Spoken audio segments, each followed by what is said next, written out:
Module 8, Problem Set 4. Here we're asked to find a mass of water in grams produced from the decomposition of copper 2-sulfate pentahydrate, forming products copper 2-sulfate and gaseous water. Okay, let's begin by coming up with the balanced chemical equation. Copper 2-sulfate pentahydrate. Okay, here I have the name of a hydrate. Let's come up with the chemical formula associated with that ionic salt. So I had copper 2, I had sulfate. I combined these to form CuSO4. Pentahydrate tells me I have 5 molecules of water as part of this hydrate. Okay, that is going to decompose to give me just the copper 2 sulfate, CuSO4, and gaseous water, H2O. Okay, we now need to balance this chemical equation. The only necessary stoichiometric coefficient other than the implied ones here will be a stoichiometric coefficient of 5 in front of the water. Okay, now let's go through and do the required stoichiometric calculation.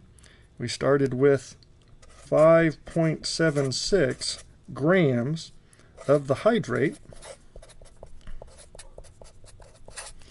And talking through the steps of this algorithm, I'm going to convert mass of hydrate to moles of hydrate to moles of water, and then in a final step, moles of water to mass of water. Okay, so the first step will be to convert mass to moles. I'll use the molar mass. That was found by taking atomic weight of copper plus sulfur plus 4 times oxygen plus 5 times the molar mass of water. Do that desired arithmetic. We'll get 249.683 grams per mole. I would have moles of that reactant. For every 1 mole of that reactant that reacts, I form 5 moles of the product water. At this stage, I have moles of water. In one final step, I need to convert moles of water to mass of water. I'll do that using the molar mass of water.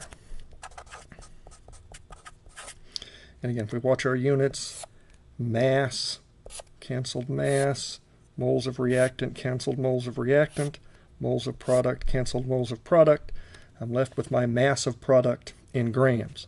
To the 3 significant figures I'm justified in keeping, we get 2.08 grams of water.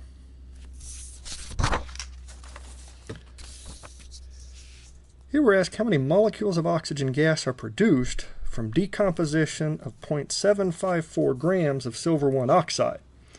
We're told the other product, the product other than the oxygen gas, is solid silver. Okay, let's begin the way we have before. Let's get those appropriate chemical formulas. Okay, the reactant is silver 1 oxide, silver 1 Ag plus, oxide O2 minus. So I would have Ag2O solid. We're told we're making here solid silver, Ag solid, and oxygen gas, so O2 gas. Okay, now what stoichiometric coefficients are necessary to get this to balance? Let's see, we're going to need at least a 2 in front of this species if we were going to get that to balance, but let's see, we have 2 oxygens here and only 1 there. Let's start by putting a 2 here to get the oxygens to balance. Now I've got 4 silver,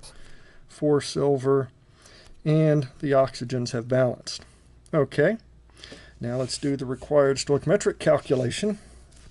We have 0.754 grams of reactant. And talking through the steps of this algorithm, we're going to convert mass of reactant to moles of reactant to moles of product, oxygen gas. If we know moles of something, we can find the number of that something using Avogadro's constant. Okay, we'll need the molar mass of the silver oxide. That is 2 31.7354 grams per mole. Okay, we'll next convert moles of that reactant to moles of product. Moles Ag2O to moles of O2. Stoichiometric coefficients tell me there's 2 of these for every one of those that's formed. Recall the units on Avogadro's constant are per mole. So per mole of O2, there's 6.022 times 10 to the 23 O2 molecules. Okay, I do this prescribed arithmetic to the 3 significant figures I'm justified in keeping. We get 9.80 times 10 to the positive 20 O2 molecules.